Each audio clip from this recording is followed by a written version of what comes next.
Hello. In the past few days in Israel, we've seen more and more doctors saying the same things publicly and in the media, finally.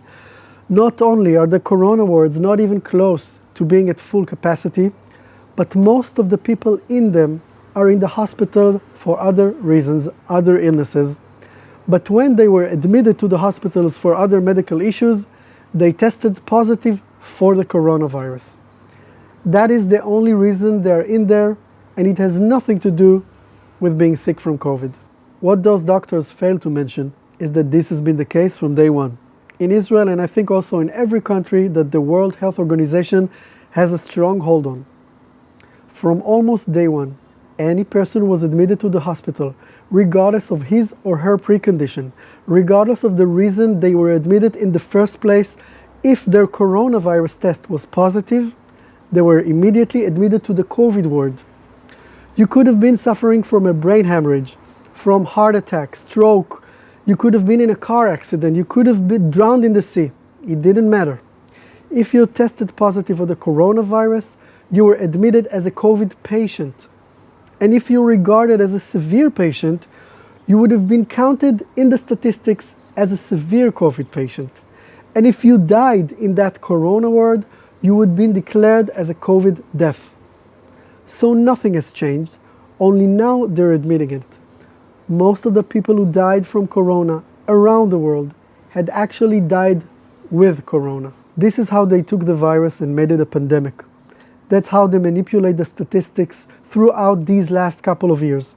And whenever you go through the records, you see that the COVID deaths and hospitalizations were in fact, in the vast majority, people who were suffering from something else entirely, and that the virus itself had nothing to do with their clinical situation.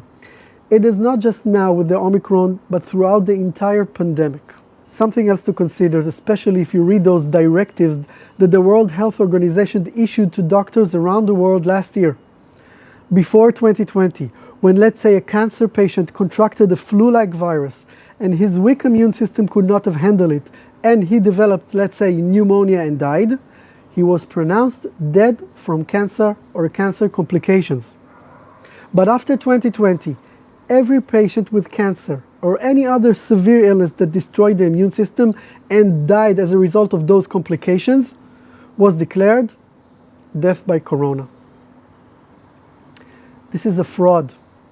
This is a manipulation of the worst kind. And these tactics were used time and again to create fear and anxiety and to scare the world to think wrongfully that there is a pandemic, when in fact there is a virus that can be dangerous, but mostly for people with preconditions and definitely rarely dangerous to healthy, non-elderly people.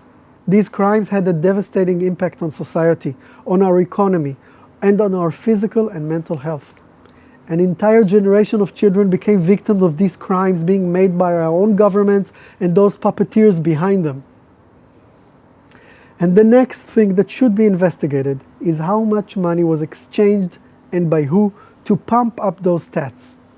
One Israeli doctor was quoted saying in an interview that hospitals are being compensated as much as $70,000 per COVID death.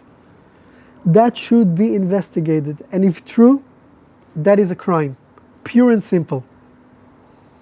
All I've said can be verified from those instructions to doctors around the world by the World Health Organization about how to count corona death and also who was admitted for corona and why. By the way, one of the reasons this is in English is the wrong notion that people around the world have that Israel is a success story as far as dealing with the coronavirus. This cannot be further away from the truth. Israel is a complete failure in any aspect of dealing with the crisis. The Israeli government is passing anti-democratic laws even today. Children have missed more school days than any other country in the world. The vaccine did not accomplish anything in regards to preventing transmission. A country that is always the first to give the shots to people even when no official body is recommending it, using brute force, sanctions and coercion on the unvaccinated, which by the way are more than half of the population. The Ministry of Health keeps lying and misleading the people, and just now you see that the vast majority of people who got the Omicron variant are fully vaccinated. Hundreds of thousands of completely healthy children are in isolation, being forced to take the unproven-to-work vaccine, while in the entire country of almost 10 million people, there are less than 200 patients in the hospitals. Most of them, like I said, are there for other medical issues, and only one person died, a fully vaccinated elderly person with severe preconditions. This is insanity. Israel has failed in any aspect and should not be an example of anything. So, a pandemic of lies, anxiety, and mass hysteria. It was all done in broad daylight. You only have to look, check for yourselves, close the TV and fight for your lives, because in the pretext of the pandemic, your basic human rights are being taken from you, freedom of choice and the freedom over your body. All because of corruption, greed, power, and control. Do not give up what you won't be able to reclaim later. We must fight. We must resist. Thank you very much for taking the time, and please share this.